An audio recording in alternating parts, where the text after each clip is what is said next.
A very good evening and welcome to the India Development Debate. I'm Tamanna Inamdar. Who is going to make up the shortfall caused by the coronavirus pandemic to the states of India? That was the big discussion in the GST Council meeting, which ended inconclusively today. There are two options on the table, but many more questions. That's the big story this evening. It's a deficit that the center is facing, it's a deficit that states are facing, and someone is going to have to cough up the money. Does the math add up? Ahead on the show, I will have with me the Punjab Finance Minister Manpreet Singh Badal exclusively speaking to us on this entire issue, and we have a fantastic panel as well. But that's not all we're tackling today on the India Development Debate, where we keep our focus on the issues that really matter to this country. So if you're tuning in to know what is important, thank you for that. The other big issue that we are tackling tonight is the recovery and the revival, the resurgence, as you may call it, in the rural economy. Great news. Rural economy is bouncing back even faster than the urban economy. But can it be sustained? Can we use this opportunity to make sure there is a real difference in the way policy moves forward? That's the other big story we're looking at this evening. But before we move ahead, let's come to the issue of GST. Now, in case you have been following the story or wondering how it's all come about, it's as simple as this. When the GST Act was brought into existence in 2017, state governments were hesitant to give up their powers to tax. They said, what happens if we are short of revenue and funds? To assuage their concerns, the central government at that point promised to make good any losses they face at the rate of an increase of 14% per annum for the first 5 years after the enactment of the GST. That means up until 2022. We're effectively in year 4. Now, what's been happening even before the coronavirus pandemic has hit, that the compensation cess, which is the shortfall between the revenue that the states should make and actually do make and needs to be paid out twice a month by the central government, has been consistently delayed for a host of factors, economic slowdown, etc., and then the coronavirus pandemic hit. Now the delay has become quite substantial. The state and center in the GST Council met today to decide how to make good that shortfall, and that is where the fight is brewing.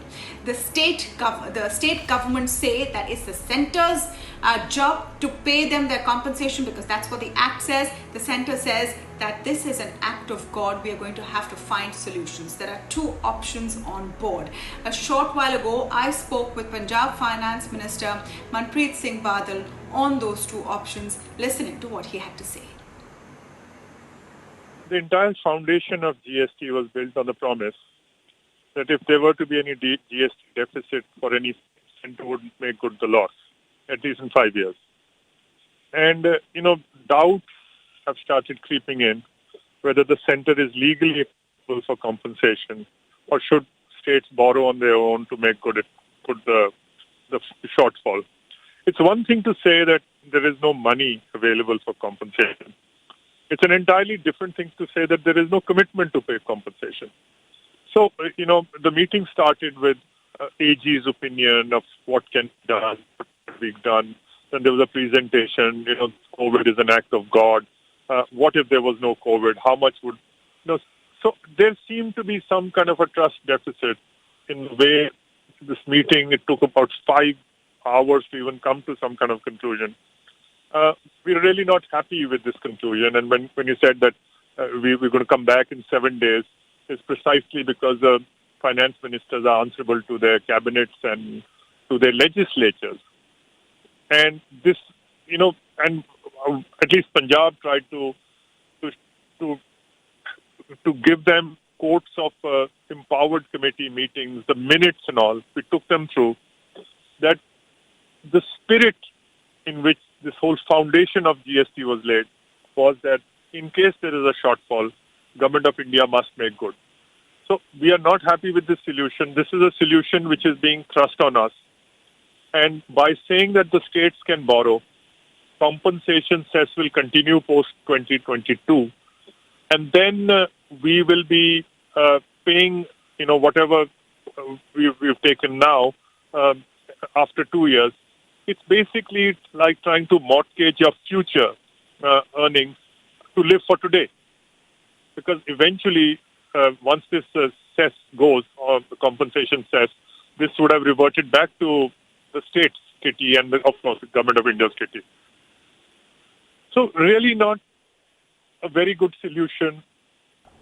And as I said, these were sovereign guarantees given by a country, a superpower like India. India is not a banana republic. And this is no way to run cooperative fiscal federalism. So a little disappointed, I must say. Mr. Badal, the finance minister in her opening comments in the press conference after the council meet spoke about the current situation as an act of God. What the finance minister seemed to imply is that coronavirus and COVID-19 is not something anyone could have envisioned. Do you think there is a case for a re-look at the entire arrangement in light of the COVID-19 pandemic? If I were to argue on that side of the debate, I could say that no one was prepared for this and everyone has had to make major adjustments. Should the arrangement between states and centre also be re-looked in this light? How many people live under the government of India? And how many people live under the government of different states? I would say 130 crore people. 130 crore people live under various state governments. So, and what is this money going to be used for? This money is going to be used for the welfare of the people. So, where is this question of, whether it's government of India money or state government money? This money is going to be used for the poorest of the poor. I mean, what is the mandate of a state government? We are running schools, we are running hospitals, we are running transport, we are running jails, we are running municipal, corporations and services. We are running the police. We are running transport. So, should we just close down everything because government of India cannot come up to its commitment? I mean, if a hungry stomach knows no laws, what would the state government do if we can't meet a commitment? Should I open up my jails and let the prisoners go? Should I shut down the schools or should I shut down hospitals? In fact, under COVID, the police is asking for more. The health services, hospitals, medical education, municipal services are asking for more. Because transport, there's no transport tax coming in. There's no stamp and registry coming in. So I think we can't print money. We can't borrow. We're under FRBM, under the FRBM Act. I think this must be made good by government of India. And this was a commitment given by government, not by a republic, by government of India.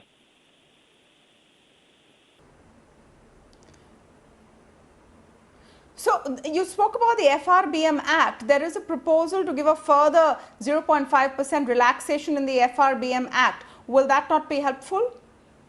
That will be a pittance, actually. Punjab, our GSTP, we're a very small state, is 6 lakh crore.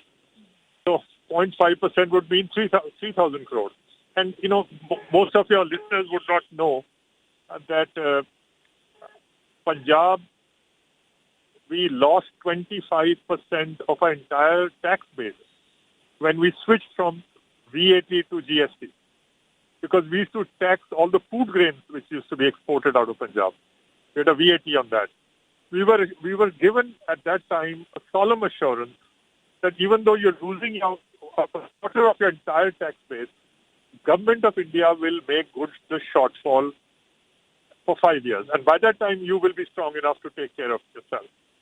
I feel cheated that out of my financial or fiscal sovereignty that I've handed it over to the government of India, And, I've lost 25% of my tax base. Now they're saying, we are having problems, there's an act of God or something like that, and we can't pay you. I mean, if I was still under VAT, I would have done something about it. But there's nothing I can do about it. And so what I told, what Punjab would like is that under the GST constitution, there is a dispute resolution mechanism which has not been activated under section 279A subsection 2. That if any state is aggrieved, then it can enforce that. So it should not be taken as some political, that we are from a different political party, but it should be taken in a very healthy democratic spirit that Punjab reserves the right to go to this dispute resolution authority or even to the Supreme Court.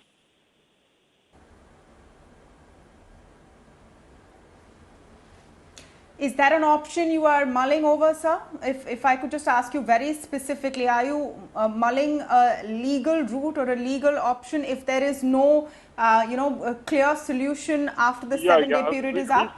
We feel it is a dispute and there should be a dispute resolution mechanism. Just because somebody has the majority and it's a pooled sovereignty. So it's not just that just because I'm alone, they can take whatever decision they like. I to actually go to a dispute resolution mechanism to activate, and that's a right. Would you consider going to the Supreme Court? I'm asking because you mentioned it earlier, sir. No. First, I would like to go to this authority.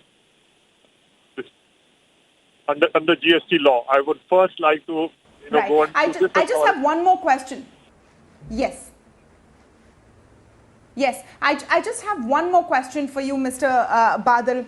The finance minister mentioned, a conversation about increasing the amount of cess on the sin goods, which is essentially where the compensation for states comes from. And then also said that most members and most, state finance ministers agreed that now is not the time to increase cess, considering how the economy is going. I just want your view on this. Is this an option you are even considering or would want to propose, that the cess on sin goods be increased? Well, now is not the time to make new enemies. I think we should wait till this pandemic pans out and then we can do that. All right.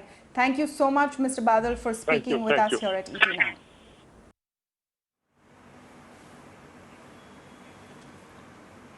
So, Mr. Badal, at the end of that short interview, when I asked him about increasing the cess on sin goods, says now is not the time to make enemies. That's something that the finance minister also reiterated, that there isn't a consensus on increasing rates right now, but it doesn't rule out the need for it in the future, especially if we end up kicking the can down the road and extending the whole structure of the GST compensation from 5 years to even beyond.